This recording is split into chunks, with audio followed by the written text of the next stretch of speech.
السلام علیکم ورحمۃ اللہ وبرکاتہ۔ جیسا کہ میں نے آپ لوگوں کو بتایا تھا کہ مصر کے اندر زیارات کے مقامات بہت زیادہ ہیں۔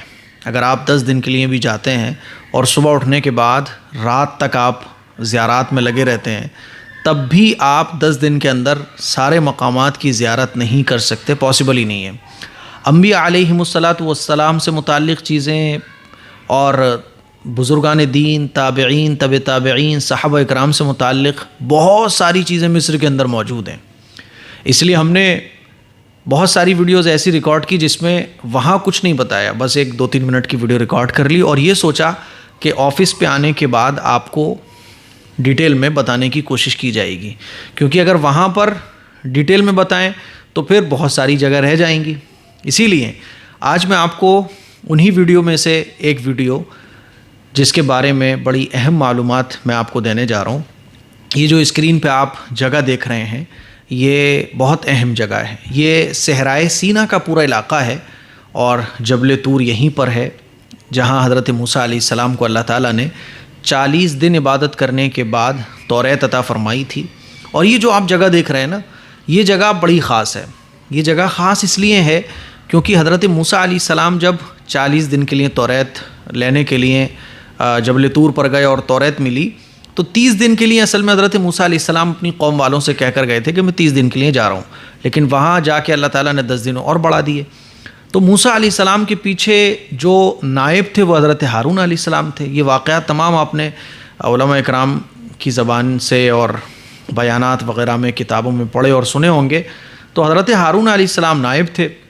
موسیٰ علیہ السلام جب 30 دن کے بعد بھی نہیں آئے تو سامری جو ایک بڑا نالائق آدمی تھا بنی اسرائیل میں، تو اس نے بنی اسرائیل کو گمراہ کرنے کی کوشش کی اور کہنے لگا کہ دیکھو موسیٰ علیہ السلام تو واپس نہیں آئے، اب وہ واپس بھی نہیں آئیں گے، اب تم لوگ پریشان ہو کہ کس کی عبادت کریں، ارے میں خدا تمہارے سامنے لا کے رکھ دیتا ہوں۔ ایسے اس نے لپڑی چپڑی باتیں کریں اور بہکایا قوم کو۔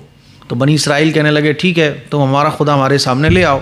تو اس نے کہا ٹھیک ہے تم لوگ اپنے سونے چاندی کے تمام زیورات لے کے آؤ، اور اس نے مٹی کا ایک بچھڑا بنایا اور اس کو آگ میں تپایا، اور جتنے بھی زیورات اکٹھے ہوئے اس کو تپانے کے بعد اس نے سونے کا ایک بچھڑا تیار کر دیا اور جادو کے ذریعے اس میں سے کچھ آوازیں بھی نکلوا دی۔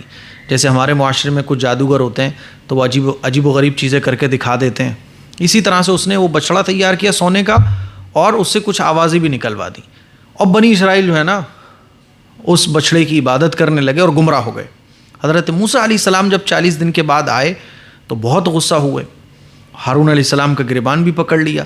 ہارون علیہ السلام نے کہا کہ اس سامری نے جو ہے نا سارا کیا اور قوم میری سننے کو تیار نہیں تھی، بلکہ یہ تو مجھے قتل تک کر دیتے۔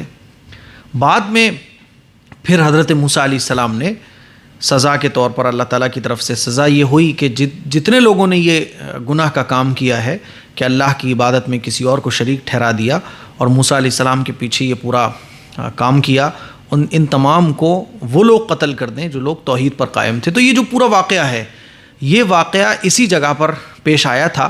اور یہ جو آپ دیکھ رہے ہیں نا ایک کٹا ہوا سا پہاڑ، یہ جو کٹا ہوا پہاڑ آپ دیکھ رہے ہیں، یہ کٹا ہوا پہاڑ کے بارے میں کہا جاتا ہے کہ سامری نے وہ جو بچھڑا بنایا تھا لوگوں کی عبادت کے لیے خدا کہہ کر، تو وہ جو بچھڑا بنایا تھا وہ اسی جگہ بنایا تھا۔ یہ جو کٹا ہوا پورشن آپ دیکھ رہے ہیں، میں یہاں پر گیا اور میں نے اس پوری جگہ کو دیکھا۔ کہا یہ جاتا ہے کہ یہی وہ مقام ہے جہاں پر سامری نے وہ بچھڑا بنایا اور لوگوں سے کہا کہ یہی تمہارا خدا ہے، اس کی عبادت کرو۔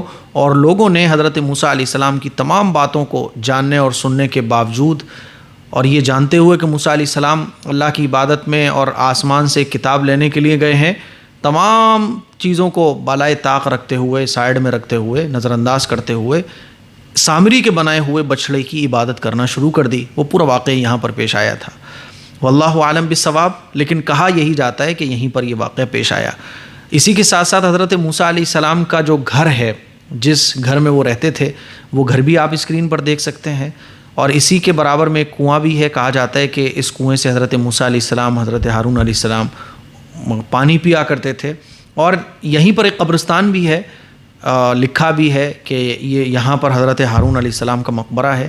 تو یہ تمام زیارات ہم نے کی اور سوچا کہ آپ لوگوں کو دکھائیں گے بھی، بتائیں گے بھی، اور یہ تمام ویڈیوز آپ کو میں اس وقت دکھا رہا ہوں۔ مجھے امید ہے کہ یہ تمام زیارتیں کرنے کے بعد آپ کو اچھا لگا ہوگا۔